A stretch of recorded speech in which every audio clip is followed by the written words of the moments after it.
అందరికీ praise lord. దేవుడు సిలువలో పలికిన 7 మాటలలో 3వ మాట, "యే- యేసు, అమ్మ, ఇదిగో నీ కుమారుడు కుమా- కుమారు కుమారుడని తన తల్లితో చెప్పాను. తన తరువాత శిష్యులను చూసి నీ ఇదిగో నీ తల్లి అని చెప్పాను. యోహాను 19:26. గుడ్. Praise the lord.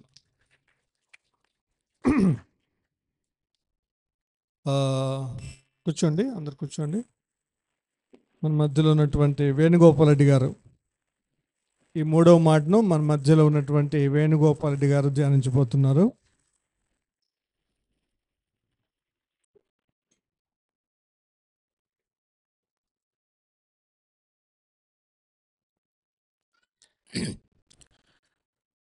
ప్రభునందు ప్రియమైన వాళ్ళారా,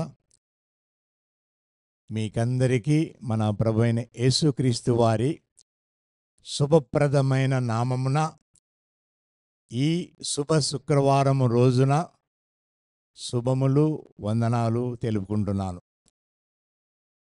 ఇంతవరకు సెలవులో పలికిన 2 అమూల్యమైన మాటలు 2 దాసుల ద్వారా మనం విన్నాం. ఇప్పుడు 3వ మాటను మనము ధ్యానిస్తూ ఉన్నాం. 3వ మాట దేనికి సూచన అంటే, ఒక విధంగా ఆదరణ, అంటే తల్లి అయిన మరియకు ఆదరణ. మరొక వైపున, మరొక యాంగిల్లో మనం చూస్తే, ప్రభు అయిన యేసుక్రీస్తు వారు శిలువలో మరణిస్తున్న సందర్భములో సైతము ఆయన తన తల్లి బాధ్యతను ఆయన నిర్వర్తిస్తున్నాడు. కాబట్టి రెస్పాన్సిబిలిటీ, తన బాధ్యత ఆయన నిర్వర్తిస్తున్నట్లుగా మనం చూస్తాం. ఇకపోతే మొదటి మాటకు ప్రభు అయిన యేసుక్రీస్తు వారు ఆయన పైకి చూశాడు, తండ్రి అయిన దేవుణ్ణి మొరపెడుతున్నాడు. తండ్రి, వీరేమి చేయుతున్నారో వీరు ఎరగరు గనక వీరిని క్షమించుము అని చెప్పేసి. 2వ మాటకు ఆయన పక్కకు చూస్తున్నాడు, కుడివైపుకు తిరిగి కుడివైపున ఉన్న 2వ దొంగతో చెప్పిన మాట, నేడు నీవు నాతో కూడా పరదైసులో ఉందు అని. 3వ మాటకు ఆయన క్రిందికి చూస్తున్నాడు, డౌన్. కాబట్టి ఆయన క్రిందికి చూచినప్పుడు ఎవరు కనపడ్డారు? అక్కడ చాలామంది ఉన్నారు, కానీ వాళ్లకు కనపడిన వ్యక్తులలో ప్రాముఖ్యంగా ఆయన చూచిన వ్యక్తులు ఎవరంటే, తల్లి అయిన మరియా, ప్రియ శిష్యుడు యోహాను, వాళ్ళిద్దరూ ఆయనకు కనపడ్డారు. ఇది అక్కడ దృశ్యము. ఇప్పుడు మనకు ఎందుకు ఇక్కడ మనకు ప్రశ్న రావాలి. ప్రభువైన యేసుక్రీస్తు వారు జ్యేష్ఠ పుత్రుడు. కన్య మేరీకి ఆయన పరిశుద్ధాత్మ యొక్క మరి ఆవరణ ద్వారా అనుగ్రహింపబడిన ప్రథమ పుత్రుడు, మొదటి కుమారుడు, జ్యేష్ఠ కుమారుడు ప్రభువైన యేసుక్రీస్తు వారు. తర్వాత మరి యోసేపుతో వివాహం జరిగింది. జరిగిన తర్వాత వారు సంసారం చేశారు. వారికి 4 కుమారులు, 1 కుమార్తె జన్మించారు. కాబట్టి యేసు ప్రభుతో పాటు మరి మరియమ్మకు ఎంతమంది కుమారులు అంటే, యేసు ప్రభును జ్యేష్ఠ పుత్రుడిగా పరిశుద్ధాత్మ దేవుని ద్వారా అనుగ్రహింపబడిన వ్యక్తిగా మనం ఒకవేళ పక్కన పెడితే 4 కుమారులు ఉంటున్నారు, 1 కుమార్తె ఉంటున్నది. అటువంటి సందర్భంలో ప్రభు అయిన యేసుక్రీస్తు వారు ఎందుకు తన తల్లి బాధ్యతను తన ప్రియ శిష్యుడు యోహానుకు అప్పగించాడు? ఇది మనకు రావలసిన ప్రశ్న. ఈ సందర్భంగా మనకు ప్రతి ఒక్కరికి వచ్చే ప్రశ్న ఇదండి. దీనికి ఒక బ్యాక్ హిస్టరీ మనము చూడాలి. దాని వెనుక ఉండే చరిత్ర మనం చూస్తే అప్పుడు ఎందుకు ప్రభు అయిన యేసుక్రీస్తు వారు తన తల్లి బాధ్యతను తన ప్రియ శిష్యునికి వదిలిపెట్టాడు అన్నది మనకు మరి న్యాయంగా తోస్తుందన్నమాట. ఎందుకు అని అంటే, నాకు అది నీళ్ళు కావాలమ్మా, నోరు ఎండుకపోతుంది. ఎందుకంటే ఎక్కడ అంటే ఆయన తన్ను మరణము పొందునంతగా అని ఒక చోట ఉంది. దాని మరణము పొందునంతగా తన్ను తాను తగ్గించుకొనెను. కాబట్టి ఇక్కడ మనం గమనించినప్పుడు శిలువ మరణం అనేది అది సామాన్యమైన క్రిమినల్స్కు విధింపబడేది కాదు, ఘోరాతి ఘోరమైన శిక్ష. కాబట్టి అంతటి ఘోరమైన శిక్ష ప్రభు అయిన యేసుక్రీస్తు వారి మీదికి విధింపబడినప్పుడు మరి ఎంత వ్యతిరేకత వస్తుందో చూడండి సమాజంలో. ఇప్పుడు అంతెందుకండి, రాజమండ్రి సెంట్రల్ జైలుకు ఎవడైనా పోయినాడు అంటే వాని మీద ఎంత చెడ్డ అభిప్రాయం వస్తుంది. ఎందుకంటే వాడు ఎంత నేరం చేయకపోతే వాడు రాజమండ్రి యోహాను సువార్త 7వ అధ్యాయము 5వ వచనమమ్మ. యోహాను సువార్త 7వ అధ్యాయము 5వ వచనము. ఆయన సహోదరులైనను ఆయనను ఆయన యందు విశ్వాసం ఉంచలేదు. యేసుప్రభుల వారికి 4 సహోదరులు ఉన్నారు. అంటే ఆయన సహోదరులు ఆయన యందు ఏమిటి విశ్వాసం ఉంచలేదట. కాబట్టి ఇక్కడ మనం గమనించినప్పుడు ప్రభు అయిన యేసుక్రీస్తు వారు కుటుంబ సభ్యులే, తన సొంత కుటుంబ సభ్యులే ఆయనను వ్యతిరేకించినట్లుగా మనం చూస్తామండి. కాబట్టి ఇక్కడ మనం గమనించినప్పుడు ఆయన సహోదరులు ఆయనను మరి వ్యతిరేకించినట్లుగా చూస్తాం. మార్క్స్ వార్త 3వ అధ్యాయం 20-21 అమ్మ. మార్క్స్ వార్త 3వ అధ్యాయం 20-21.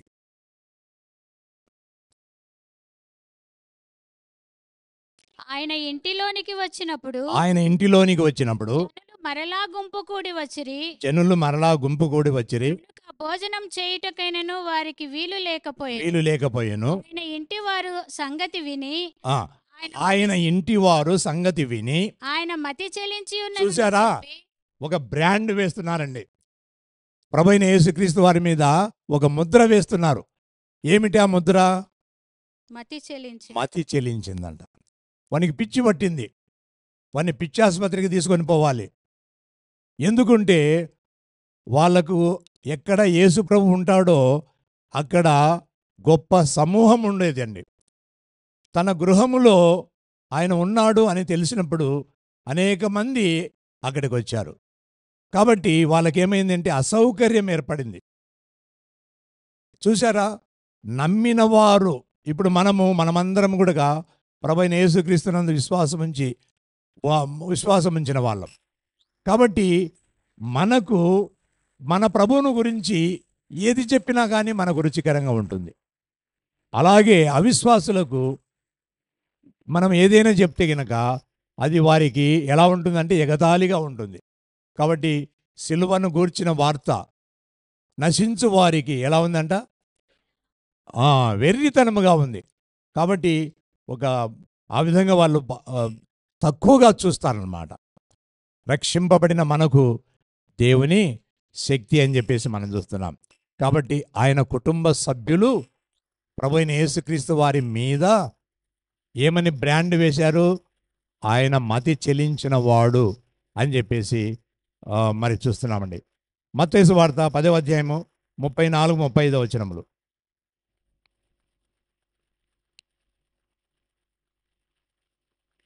నేను భూమి మీదికి సమాధానమును పంపవచ్చి తినని తలంచకుడి. ఆ, ఖడ్గమునే గాని సమాధానమును పంపుటకు నేను రాలేదు. ఖడ్గమునే కానీ సమాధానమును పంపుటకు నేను రాలేదు అంటున్నాడు. చూసారా? తర్వాత ఏమిటంట? ఒక చదువు. మనిషినికిని ఒక మనిషి తండ్రికిని ఆ, కుమార్తెకును ఆమె తల్లికిని తల్లికిని కోడలికిని ఆమె అత్తకును ఆ, విరోధము పెట్టవచ్చి తిని. చూసారా? ఇక్కడ మనం చూస్తున్నాం.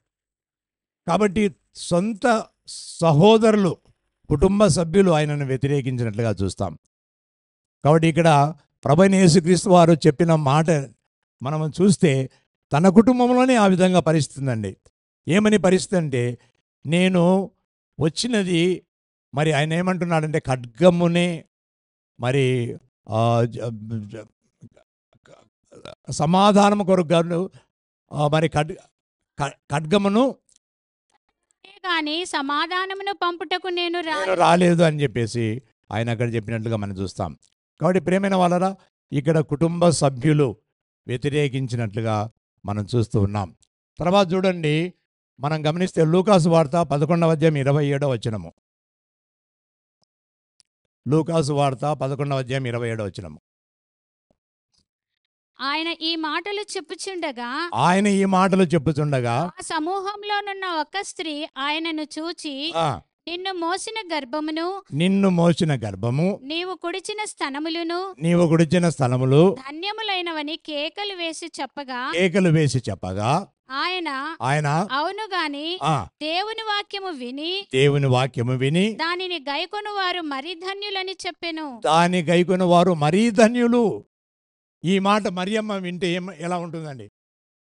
ఈ మాట మరియమ్మనే వినిందనుకోండి, అరే బాబు, నిన్ను కనిన గర్భము మరి నీకు పాలిచ్చిన స్తనములు ఎంతో ధన్యమని చెప్పేసి వాళ్ళు ప్రజలంతా అంటుంటే, ప్రభువైన యేసుక్రీస్తు వారు ఎంత నిర్మోహమాటంగా ఆయన చెప్తున్నాడో చూడండి. ఏమంటున్నాడంటే, అరే నాయన, ఆమె కాదురా బాబు, నా యందు ఎవరైతే విశ్వాసం ఉంచారో, దేవుని వాక్యమును ఎవరైతే గైకొని దాని ప్రకారం ఆచరిస్తున్నారో వారు రా నాయన ధన్యులు అని చెప్పేసి అంటున్నాడు. అంటే ప్రభువైన యేసుక్రీస్తు వారి బోధ ఎలాంటిదంటే యథార్థమైన బోధ, నిర్మోహమాటమైన బోధ, ఎవరినో మరి సంతృప్తిపరచడానికి చేసే బోధ కాదు.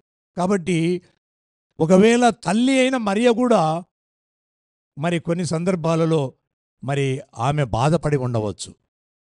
అది మనం ఆ విషయం చూస్తున్నాం. మత్తయి సువార్త 12:46-49.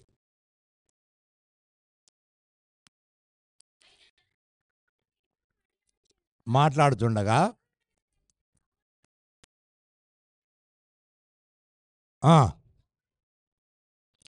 సహోదరులను నీతో మాట్లాడవలనని వెలుపల నిలిచియున్నారని ఆయనతో చెప్పాను. అందుకు ఆయన తనతో ఈ సంగతి చెప్పిన వారిని చూచి, నా తల్లి ఎవరు, నా తల్లి ఎవరు, నా సహోదరులు ఎవరు అని చెప్పి తన శిష్యుల వైపు చేయి చాపి, ఇదిగో తల్లియు నా సహోదరులను, పరలోకమందున నా తండ్రి చిత్తము చొప్పున చేయువాడే నా సహోదరుడును, నా సహోదరియు నా తల్లియు ననెను. చూసారా? ఇక్కడ కూడా మనం ఏం చూస్తున్నాం చెప్పండి? కుటుంబ సభ్యులే వ్యతిరేకమయ్యేటట్లుగా ఆయన మాట్లాడుతున్నాడు. ఎవరు నాకు సహోదరులు? వాళ్ళు కాదు. వాళ్ళు ఒకవేళ తోడబుట్టిన వాళ్ళు కావచ్చునేమో, కానీ వాళ్ళు నన్ను నమ్మలేదు, నా యందు విశ్వాసం ఉంచలేదు, వాళ్ళు అవిశ్వాసులుగా ఉంటున్నారు. కాబట్టి వారు కాదు, ఇదిగో మీరు నా సహోదరులు అని చెప్పేసి. కాబట్టి ప్రేమైన వాళ్ళరా, సొంత కుటుంబ సభ్యులే ఆయనను వ్యతిరేకించారు. కాబట్టి ఇక్కడ మనం చూస్తే యూదా సమాజము మొత్తము వ్యతిరేకించింది. తర్వాత మనం చూస్తే శాస్త్రులు, పరిసయ్యులు, సద్దూకయ్యులు, తర్వాత మత ప్రతిష్ఠులు, తర్వాత వీళ్ళందరూ కూడా ధర్మశాస్త్రోపదేశకులు, తర్వాత యూదా జనాంగము, వీళ్ళందరూ కూడా వ్యతిరేకించారండి. చూసారా? ఆయన అంటున్నాడు మోషే కంటే శ్రేష్ఠుడు ఇక్కడ ఉంటున్నాడని. మీరు చూసారో లేదో, ప్రభువైన యేసుక్రీస్తు వారు మోషే కంటే శ్రేష్ఠుడను అంటున్నాడు. మీకు యూదులకు మోషేని గనుక విమర్శిస్తే చాలా కోపం, వాళ్ళు తట్టుకోలేరు. ఎందుకంటే మోషే మీద వాళ్ళకు ఒక ప్రత్యేకమైన గౌరవము, అభిమానం. ఎందుకు? ఆయన ద్వారా మేము విమోచించబడ్డాము. 400 సంవత్సరములు మేము ఫరో దాస్యరికములో ఐగుప్తు బంధత్వంలో ఉన్నాం. అలాంటిది మమ్మల్ని విడిపించిన మహానుభావుడు ఆయన అని చెప్పేసి మోషేను గౌరవిస్తారు. అటువంటిది ప్రభువైన యేసుక్రీస్తు వారు ఏమంటున్నాడు? మోషే కంటే శ్రేష్ఠుడు ఇక్కడ ఉన్నాడు అంటున్నాడు. కాబట్టి చూసారా, ఇవన్నీ కూడా యథార్థమైన బోధ, నిష్కపటమైన బోధ, నిర్మోహమాటమైన బోధ. ఈ బోధను వాళ్ళు తట్టుకొనలేకపోయారు. కాబట్టి ఇవన్నీ కూడా మనం చూస్తున్నాం. అంటే ఎంతమంది వ్యతిరేకించారో చూడండి. ప్రభువైన యేసుక్రీస్తు వారిని సిలువ వేయము, సిలువ వేయము, సిలువ వేయమని వారి కేకలే గెలిచెను అని చెప్పేసి మనం చూస్తున్నాం. కాబట్టి పిలాతు ఒక విధంగా మన పాలుగారు చెప్పినట్లుగా మనం చూస్తున్నాం, ఆయన ఆఖరు వరకు కూడా శిక్ష విధించైనా సరే ఆయన వదిలి సేవ చేసిన వాడు. అటువంటి జ్యేష్ఠ కుమారుడు తన కళ్ళ ఎదుట ఆ శిలువ శిక్షను అనుభవిస్తూ ఉంటే, ఆ శిలువ శ్రమలు అనుభవిస్తూ ఉంటే ఏ తల్లి ఓర్చుకుంటుందండి. కాబట్టి మొత్తం యూదా సమాజము ఒకవేళ వాళ్ళను బెదిరించి ఉండవచ్చు, మిమ్మల్ని సమాజ బహిష్కరణ చేస్తాము అని చెప్పేసి బెదిరించి ఉండవచ్చు. కానీ తల్లి మరియమ్మ ఆ బెదిరింపులకు ఏమాత్రము లొంగకుండా ఆమె ఏం చేసింది చెప్పండి? యేసుప్రభు యొక్క శిలువ దిద్దకు వచ్చిందనమాట. కాబట్టి ఆమె ఆ బాధను ఓర్చుకొని ఆ శిలువ దగ్గర నించున్నట్లుగా మనం చూస్తాం. అంతకుముందు మనం చూస్తాం లూకాసు వార్త 2వ అధ్యాయంలో, లూకాసు వార్త 2వ అధ్యాయం 35వ వచనంలో సుమయోని యొక్క ప్రవచనం. సుమయోను ఏమంటున్నాడు అంటే, ఖడ్గము నీ హృదయములో దూసుకొని పోవును అని చెప్పేసి మరియమ్మకు చెప్తున్నాడు. చూసారా, ఇంతకంటే ఇంకా ఖడ్గం ఏముందండి? ప్రభువైన యేసుక్రీస్తు వారు సొంత కుమారుడు, జ్యేష్ఠ కుమారుడు, తన కుటుంబ బాధ్యతను నిర్వర్తించిన కుమారుడు, అటువంటి దైవతనయుడు, ఆయన తను నవమాసాలు మోసి జన్మనిచ్చిన కుమారుడు తన కళ్ళ ముందుగానే మరణిస్తూ ఉంటే ఎంత బాధ అనుభవించిందో ఒకసారి గమనించండి. కాబట్టి ఆ తల్లి యూదా జాతిని వ్యతిరేకించి తెగించి ఆమె శిలువ చెంతకు వచ్చినట్లుగా మనం చూస్తాం. కాబట్టి ఇక్కడ మనం గమనించినప్పుడు ఆ విధంగా ప్రభువైన యేసుక్రీస్తు వారు ఆమె యొక్క తెగింపును, త్యాగాన్ని చూచినట్లుగా మనం చూస్తాం. కాబట్టి అటువంటి కష్ట సమయంలో, అటువంటి క్లిష్ట పరిస్థితుల్లో అన్నిటినీ విస్మరించి, అన్నిటినీ ఎదిరించి ఆమె శిలువ దగ్గరికి వచ్చినట్లుగా చూస్తాం. కాబట్టి ఆయనకు అర్థమైంది, ఇంకా యూదా సమాజము ఆమెను వెలివేసింది, కుటుంబ సభ్యులు కూడా బెదిరించి ఉంటారు, వెలివేసి ఉంటారు. కాబట్టి ఆమె బాధ్యత ఎలాగూ అని ఆయన గుర్తించి ఉంటాడు. కాబట్టి ఆ తల్లి బాధ్యతను ఎవరికి అప్పచెప్పాలి? అక్కడ ఎవరున్నారు? అంతకుముందు ఈ శిష్యులు ఏమైపోయినారంట? యేసుప్రభువును గెత్సెమనే తోటలో బంధించినప్పుడు శిష్యులు చెల్లాచెదురై పోయినట్లుగా మనం చూస్తాం. చూడండి, ఎక్కడ అంటే మనము దేవుని యొక్క గ్రంథంలో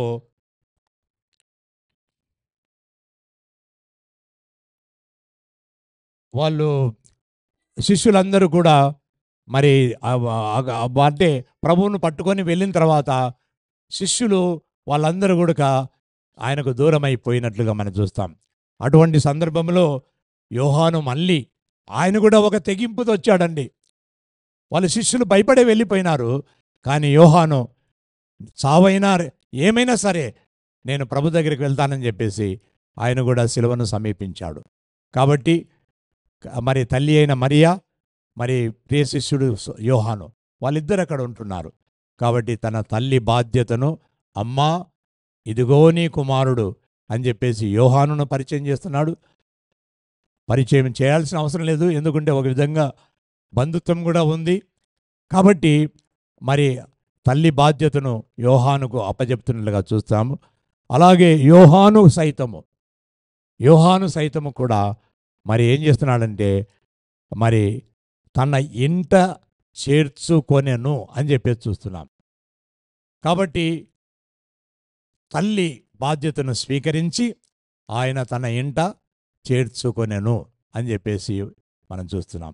ప్రియమైన వాళ్ళారా, ఇక్కడ ఒక సంగతి ఏమిటి అంటే 2000 సంవత్సరాల క్రితము ప్రభు అయిన యేసుక్రీస్తు వారు శిలువలో పలికిన అమూల్యమైన మాటలు. ఆ మాటలు మనము ధ్యానిస్తే మనకి ఏమి లాభం లేదండి. ప్రతి సంవత్సరము మరి శుక్రవారం వస్తుంది, శుభ శుక్రవారం వస్తుంది, గుడ్ ఫ్రైడే వస్తుంది, మనం 7 మాటలు ధ్యానిస్తూనే ఉంటాం. కానీ దానివల్ల మనకేం ప్రయోజనం లేదు.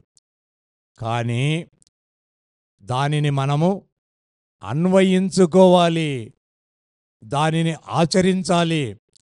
కాబట్టి ఇక్కడ తల్లిదండ్రుల బాధ్యత ఇక్కడున్న ఈ గుంపులోనే, ఎక్కడో కాదు, ఈ గుంపులో తల్లిదండ్రుల బాధ్యత నిర్వర్తిస్తున్నామా? మన మేడం జెస్సీ పాల్ గారు మంచి ఉదాహరణ.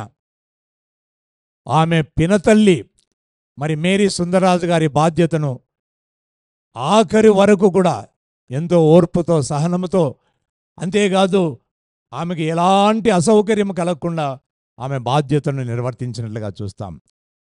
ప్రియమైన వాళ్ళారా, మరి సొంత తల్లిదండ్రులు ఎంతమంది బాధ్యతను తీసుకుంటున్నారండి? గమనిస్తే చాలా మరి కథలు.